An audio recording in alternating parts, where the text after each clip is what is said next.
Last week's Bitcoin price action was a bear trap. Even clearer on the weekly candle. Mega doji flying high. LARSSON line didn't turn down. Cause and effect. This was not driven by some ETF event or a mysterious Bitcoin whale. It was yields that rejected from a clear resistance. And so did DXY. I increased exposure here at 57k something because of this small volume node and uptrend intact, then dips are for buying. Now price is back in the range, base assumption is continuation. The invalidation of that assumption is if we get new lows. If that happens, the situation changes completely. Okay, now we're set for the week. That took 45 seconds. Now that I saved you 5 minutes, let me tell you a story, which I hope will stick with you for many years to come. 2 pieces of necessary background to this story. Number 1, I posted a pretty bad video last Friday. I should only have sent it to the users who received the new feature, not posted it on YouTube. Sorry about that, I unlisted it. Background number 2.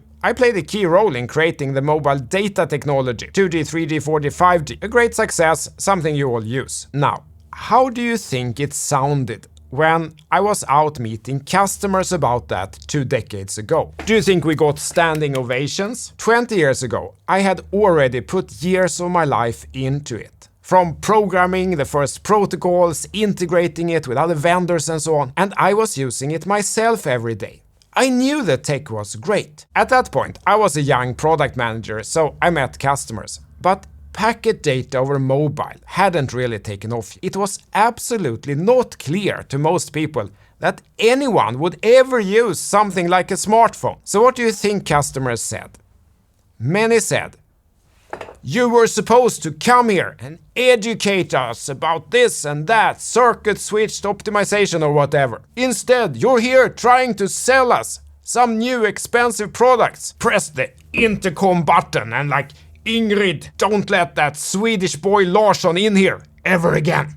Of course, some were interested, invested and generally took over the first category, because turns out it became the perhaps biggest technology of all time, with 8.5 billion mobile subscriptions today. Now 2 decades later, I've created another tech. I know the tech is great because I'm using it and I've already put years of my life into it. In fact, it's 7 years since I built something I called the Crypto Master database, which then evolved into this. Again, I programmed the protocols, defined the products, integrated it in an environment, but it's absolutely not clear to most people why anyone would ever use something like this. Now, instead of flying an airplane and show slides in a boardroom, I go on YouTube. And what do most people say? Like after last Friday's video, which was by far my most hated video ever in all these years, where I mostly just presented a new feature. Same as that time way back, some people were interested,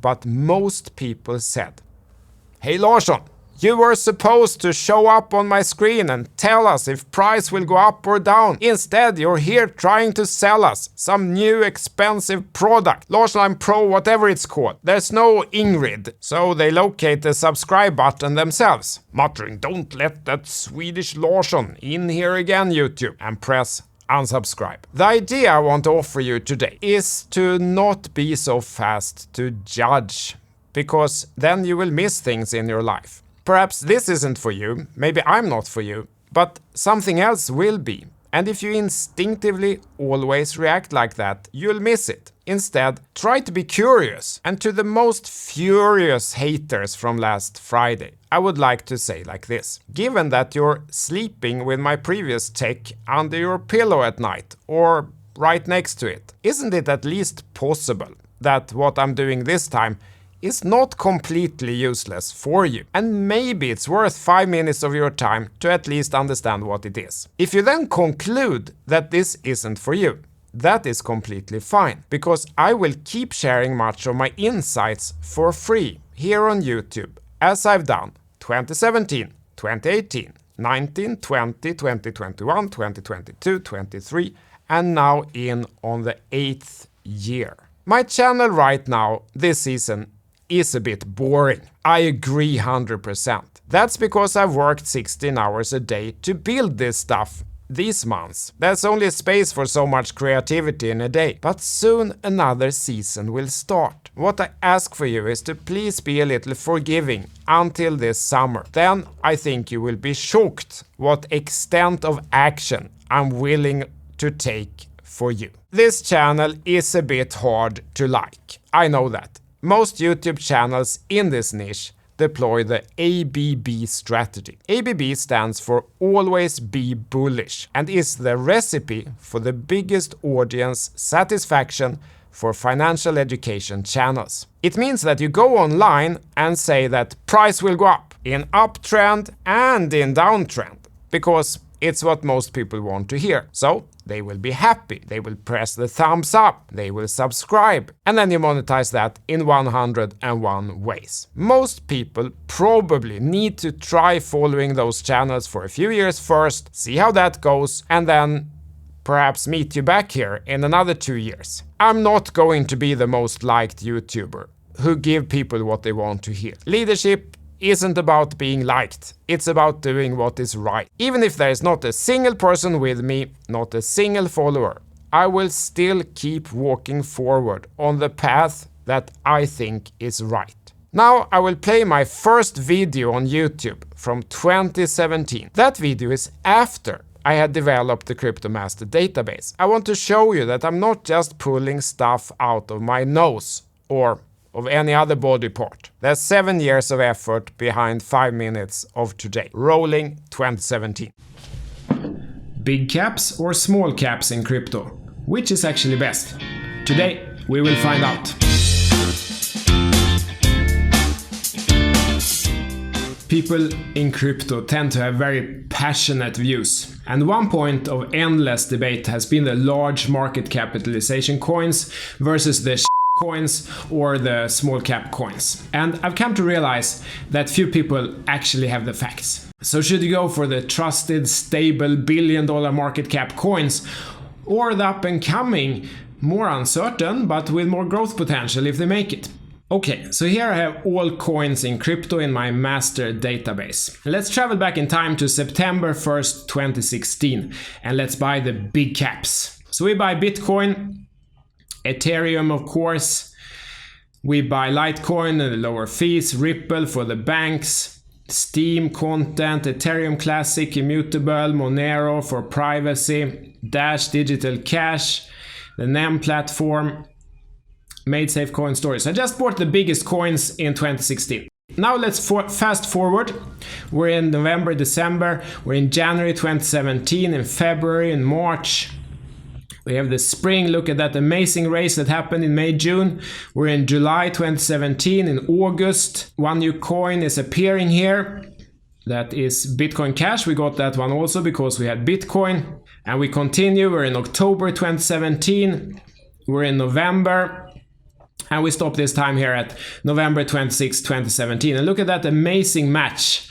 There was one big coin that appeared here, that was Bitcoin Gold. We got that one also because we had Bitcoin. So look at this amazing match between what were the biggest coins 15 months ago, more than 1 year ago. Now let's cheat. Let's do the other way around. Let's take the biggest coins now on November 26, 2017. So we take Bitcoin, Ethereum, Bitcoin Cash, Ripple, Bitcoin, Gold, Dash, Litecoin, Monero. I'm basically just taking the biggest coins as of November 26, 2017. Then let's take time backwards and see how many of those big cap coins today, biggest cap coins today, we would have been able to buy by simply buying the biggest coins in September 2016. And as you see here, it's almost a 1-to-1 match. We had Bitcoin, Ethereum, Ripple, Litecoin, Monero, Dash, Ethereum Classic. It's basically only one here which was just outside the top list as of now, and that was Steam. Neo we didn't get because it was not one of the top coins, but otherwise we had almost a 1-to-1 match here between 1 year ago and today, which were the biggest coins. Isn't that amazing? So clearly the big cap coins must be the best strategy. This was amazing, wasn't it? So let's go for the smaller caps. Let's start with a $1 million market cap coins 2016. So we just pick the ones here randomly. Navcoin, Bitcoin fork, Vertcoin, GPU mined, Clams, another Bitcoin fork. We basically just picked the $1 million market cap coins 2016. And now let's do the race. Let's see how this went. Gin, Navcoin, Clams is doing well. Navcoin is doing great. Oh, look at that jump. Vertcoin, 2017, Vertcoin, Navcoin, Clams, Gin. Amazing. What increase. We got several coins that went over 100 times. Vertcoin, Navcoin, Gin. Amazing. Okay, now let's really go to the smaller coins. Let's buy all the coins at $10,000 market cap in 2016. So we buy Bunny Coin, Anime Coin, Fui Coin, GPU Coin, Pin Coin, Elementrum, France 8-bit, who doesn't like that, Bit Tokens, Bitbar, which was some smaller supply fork. So let's go. We're already in 2017, in April, June, August. Look at this race. Bitbar, Fui Coin, Bit Tokens did fantastic. So look here, we got several coins that did 100 times the money. Even Bunny Coin for love did great. Now let's really go to the bottom. Let's buy the coins at $1,000 market cap in September 2016. Let's buy all of them here. I won't know what these are doing. Really, Gucci Coin, Euro Coin, Bitcoin 21, Lightbar, which was like a light version of the Bitbar. And look what happened again. Several of these coins, Lightbar, did 100 times the money. So the answer is that both strategies worked. And they worked similarly well. That is why everyone is so sure that their strategy is the best, because it actually worked for them. The stroke of genius was entering the market at that time, not the size of the coins picked. But then something has changed. If you held altcoins from, say, June 2017 to mid-November 2017, I'm pretty sure that your experience was not that everything just worked.